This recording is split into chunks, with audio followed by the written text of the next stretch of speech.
Itong malinis dito, ayan. Nililinisan nila.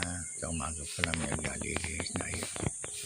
Bawal siya naman doon sa dulo yan. Nililinisan niya. Kaya na makikita ang kalat. Linis, diba? Yan ay magkakapatid. Kapatid din na may-ari yan. So, si Mantiari, pinaka may-ari nito at yung mga kapatid ay sila yung mga luluto, naglilinis at mga nag-maintenance. So, ayan. Ito naman, may mga puno-puno. Maganda rito mamuhay, tahimik. At kanina pala ako nakakuha ng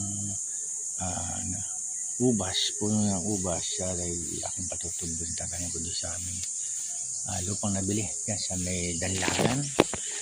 Nahingi ko lang yun. So may mga tinda siyang halaman pero wala siyang puno ng lansones. Yan inaabangan ko. Ang lansones yung meron siya patubuin. Ayan. So yan. Tatayong tayo mamaya. Mamaya alas 10 pupunta na kami doon sa danlakan. Ayan.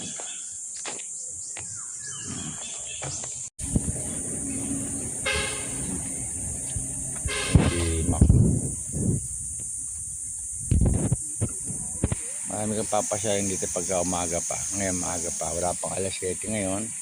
Ngayon ay mag-alas 6 pa ng umaga. Vlog muna kami. Ayan. Ayan si Mac. So ayan. Hi! Hi guys! Ayan. Isang maagang mapagpala sa ating lahat. Nawipagpalain tayo ng pumikapa sa magapong ito at makarating sa Manila na maayos. In Jesus name, amen. Ayan. So, ito naman, meron ako dito inaabangang ibon. Yung piser, kulay yelong ibon. Hindi ko malaman kung pagkatanghali hindi dito yun. Sa may tangke na to. Ngayon wala pa siya. Abangan pa natin. Ayan.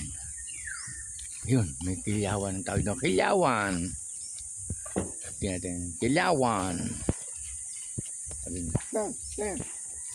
Ayan. Kilyawan! Wala na. Ano?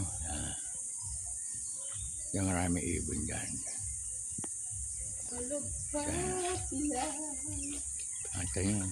Ganda ng mga puno dito, mga tanawin dito. So ayan. Pag dito, swimming pool na. Ayan.